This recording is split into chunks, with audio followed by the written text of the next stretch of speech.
So next we're going to look at solving polynomial equations. A polynomial equation is an equation in which one polynomial expression is set equal to another polynomial expression. So if you look here, we have a cubic polynomial set equal to another cubic polynomial. And on the right here, I've drawn the graph of both of these cubic functions. So here is the first one, and there is the second one. So we're asked to solve for this equation, which means all we're looking for is the x values that make the left side equal to the right side. First step is to move all terms to either the left side or the right side. So I'm going to start by moving all the terms to the left side of this equation. So 3x cubed minus x cubed gives me 2x cubed. Negative 3x squared plus 2x squared gives me a negative x squared. And then I have minus 7x. And then 5 plus 1 gives me 6.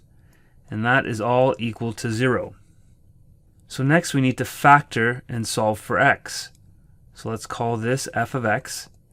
And using our factor theorem, we can show that f at 1 equals 0. And if f at 1 equals 0, that means that x minus 1 is a factor of f of x.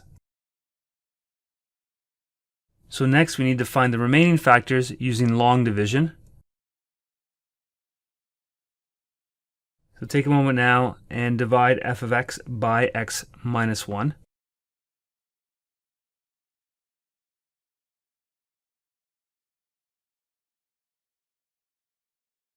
So now our equation looks like x minus 1 times 2x squared plus x minus 1 equals 0. So we still need to solve for the quadratic. So what we could do first is check the discriminant to see if this is factorable. And we see that the discriminant is equal to 9. So this means there are two solutions, and since 9 is a square number, it is a factorable quadratic. Also note, if the discriminant is positive, we should factor if possible. Otherwise, we need to use the quadratic formula.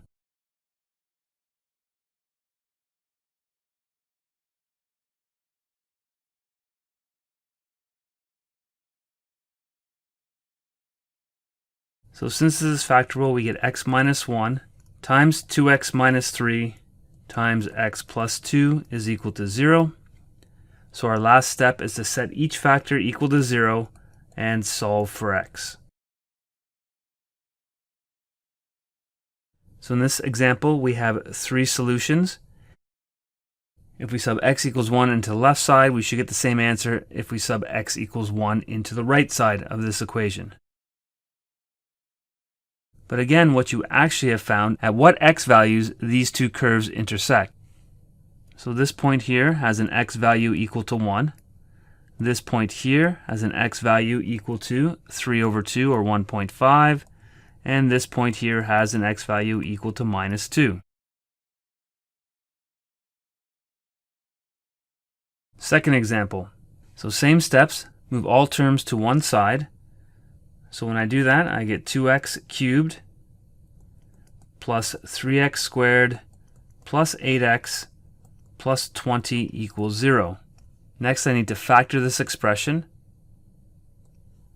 And using the factor theorem, you can show that f at negative 2 equals 0. So therefore, x plus 2 is a factor. Next, use long division.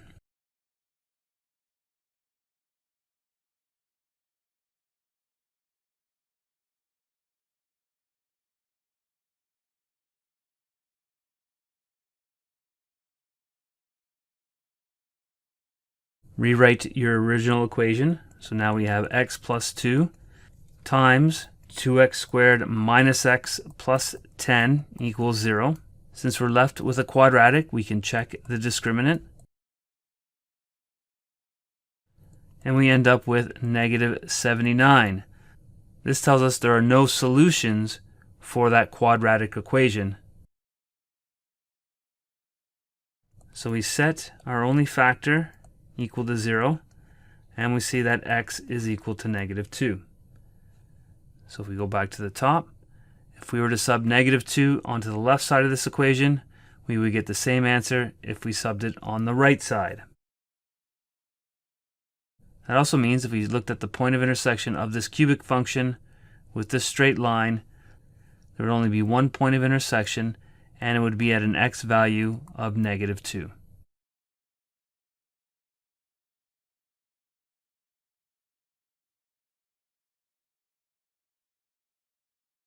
So let's look at the last example.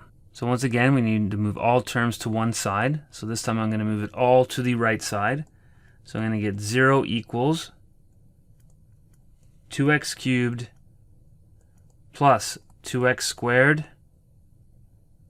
minus 12x plus 5. Again, we need to use our factor theorem to find a factor for this cubic equation. Remember, the numbers you should try are plus or minus 1 and plus or minus 5.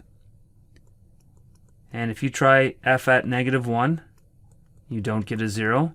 If you try f at +1, you don't get 0.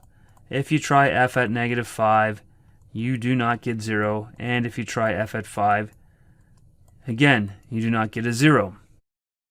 There are no rational roots to this expression. But clearly, if I look at the picture, here's my negative cubic function. Here's my positive cubic function.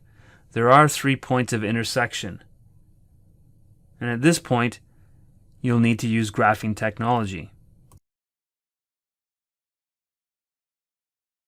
And using Desmos, here are the following x values you end up with.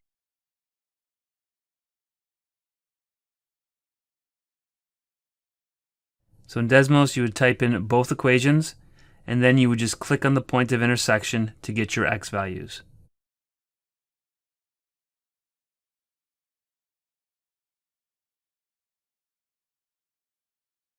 Another way is to use the cubic formula. Like the quadratic formula, there's one for a cube. This only gets you one of the x values, and you can see it's very complex, and we will not use it. So there is a question in your homework where you'll need to use Desmos or graphing technology to determine the x values for the polynomial equation.